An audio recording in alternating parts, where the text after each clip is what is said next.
또 자신감 부족에서 가장 중요한 거는 지나친 간섭이 조금 이 아이가 힘들 수 있습니다. 왜냐하면 자기는 열심히 해도 성적이 오르지 않는 아이의 특징이 있나요? 일단 자기 자신을 잘 모르는 것 같습니다. 일단은 공부라는 건 자기 자신의 것으로 만드는 거라고 저는 생각을 하거든요. 그러니까 예를 들어서 아이가 뭐 어떤 과학 과목을 공부한다라고 할 때 아이들에게 질문을 하면 아이들은 움찔합니다. 왜냐하면 정의를 얘기해야 된다라고 생각을 하거든요. 그래서 그것을 어떤 교과서나 뭐 문제지에 있는 어떤 정의를 계속적으로 암기를 해서 그것들을 표현을 하려고 해요. 근데 가장 중요한 것들은 어떤 자기가 알게 되면 구체적인 예를 들 수 있거든요. 근데 만약에 그걸 암기를 했다라고 하면 예를 들 수가 없어요. 왜냐하면 자기 것으로 소화하지 못했기 때문에 그런 부분에 있어서 자기 것으로 좀 소화를 하는 부분이 있어야 하고, 그래야만 똑같은 어떤 내용이어도 매번 자기 것에 대한 표현으로 다르게 할 수 있고, 그것이 글을 쓰면 서술이 되는 거고 그걸 말로 하면 구술이 되는 거거든요. 그래서 그런 부분에 있어서 메타인지적으로 조금 아이들이 너무 이제 아는 거와 모르는 것들을 구분하지 못하는 것들이 가장 큰 요인이라고 생각을 합니다. 일단은 아이들이 공부를 할 때도 자신에 대한 피드백도 부족해요. 일단은 자기가 뭐 이렇게 문제를 풀었다 그러면 푼 거에서 그냥 끝나거든요.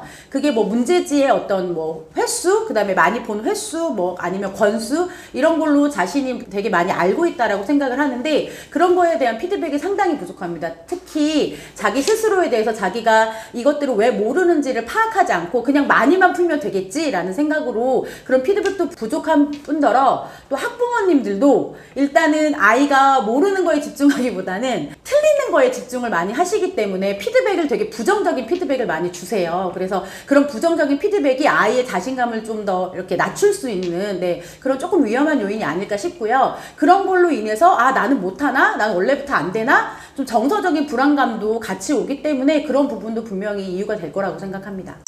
성적 향상이 반드시 시간과 노력에 비례하지 않는 이유가 있나요?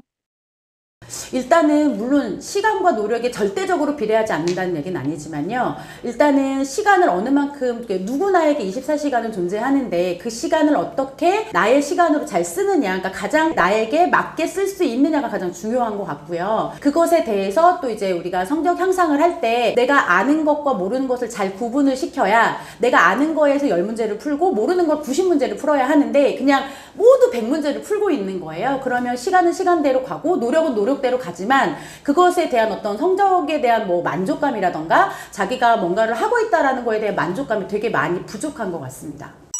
아이가 지치지 않도록 격려하는 방법이 있나요?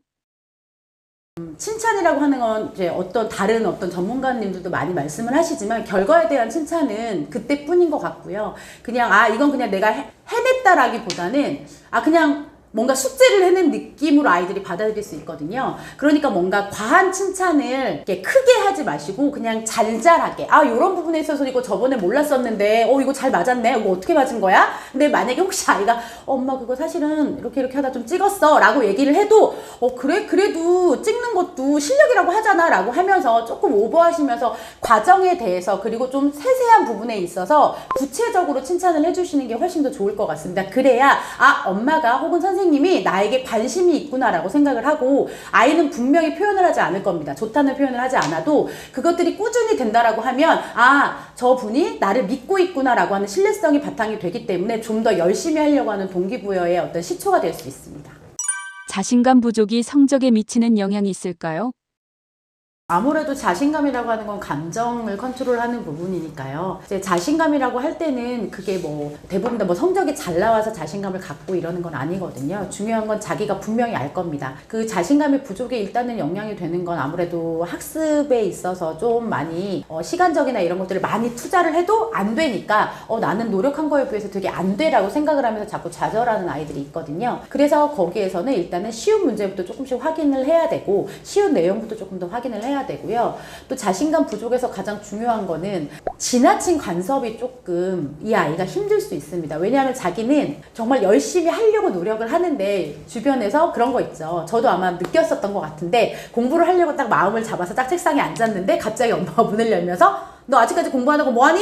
라고 하는 순간 하려고 했는데? 라고 하면 싸움이 될 거니까 그 엄마와 싸우기 싫어서 그냥 이러면서 그냥 안 해버리는 경우도 되게 많거든요. 근데 중요한 건 그 말 한마디가 이 아이의 어떤 동기도 떨어뜨릴 수 있거든요. 어차피 해봤자 안 되는 거. 그리고 나 하려고 했는데 엄마가 옆에서 막 뭐 이거 해라 저거 해라 넌 뭐 했니 이거 했니 막 이렇게 계속적으로 간섭을 많이 하시니까 중요한 거는 그 간섭이 점점점 잔소리로 들리기 시작을 하고 당연히 이 아이들도 압니다. 그 모든 것들이 올바른 말이라는 걸. 하지만 그게 잔소리로 들리기 때문에 자꾸 이렇게 배척하는 거거든요. 그러니까 그런 부분에 있어서 너무나 좀 과도하게 간섭을 주시는 거 말고 조금 뒤로 물러나셔서 조금 더 제3자의 입장에서 생각을 해주시는 게 우리 아이들한테는 자신감 부족을 조금 더 올릴 수 있는, 그러니까 자신감 부족했던 것들을 좀 더 향상시킬 수 있는 그런 부분이 아닐까 싶습니다. 아이가 공부할 때 절대 해서는 안 되는 말이 있나요? 일단은 결과에 대해서 잘한 부분을 많이 봐주셨으면 좋겠어요. 예를 들어서 뭐 70점을 받았어요. 근데 이게 점수가 중요한 건 아니거든요. 물론 중학교 때는 점수가 중요합니다. 예. 근데 고등학교 때는 70점이라고 해서 어머님들이 그런 말씀 많이 하세요. 우리 애는 뭐 중학교 때 다 100점 받았는데 고등학교 와서 70점을 받았다. 어떻게 된 일이냐. 근데 그 아이가 전교 1등이었어요. 예, 그런 경우들이 되게 많습니다. 그래서 일단은 가장 근물은 비교입니다. 비교는 절대로 하시면 안 될 것 같고요. 비교가 아까 말씀드렸던 자신감 부족으로 완전히 가는 지름길이거든요. 그래서 비교는 절대로 하시면 안 될 것 같고, 차라리 비교를 하시려면 어머님의 학창시절과 비교를 하십시오. 잘 생각을 해보시면 우리 아이가 더 잘하고 있을 수도 있습니다. 하지만 우리는 그 학창시절 다 지났고 어떤 것들이 옳은 거고 어떤 것들이 올바른 거라는 걸 이미 다 알고 있기 때문에 우리 아이가 웬만하면 그런 길로 갔으면 좋겠고, 그런 어떤 바램들이 있으셔서 더 많이 말씀을 하시지만, 중요한 거는 우리 아이가 그런 부분에 있어서 좀 비교하시는 거는 절대로 하지 마셔라. 그리고 두 번째는 잘한 부분을 칭찬을 해줘라. 예를 들어서 아까 말씀드렸던 것처럼 80점을 만약에 받아왔다라고 하면 저번에, 그것도 그런 점수에 대한 거 말고 저번에 70점 받았는데 이번에 80점 받았네 잘했어 이게 아니고요.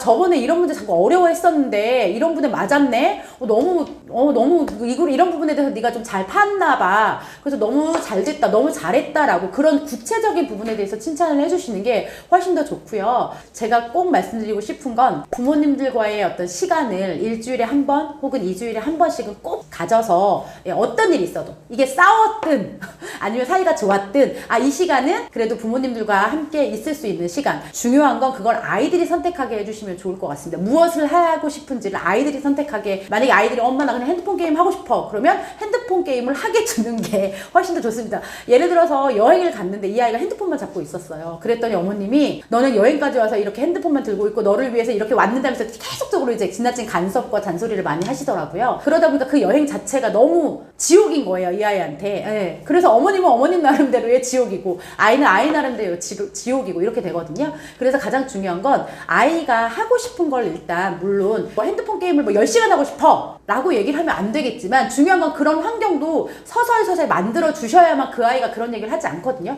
갑자기 한 번도 그런 적이 없다가 갑자기 부모님들이 너 하고 싶은 거 해 이러면 이 아이도 되게 당황하지 않겠습니까?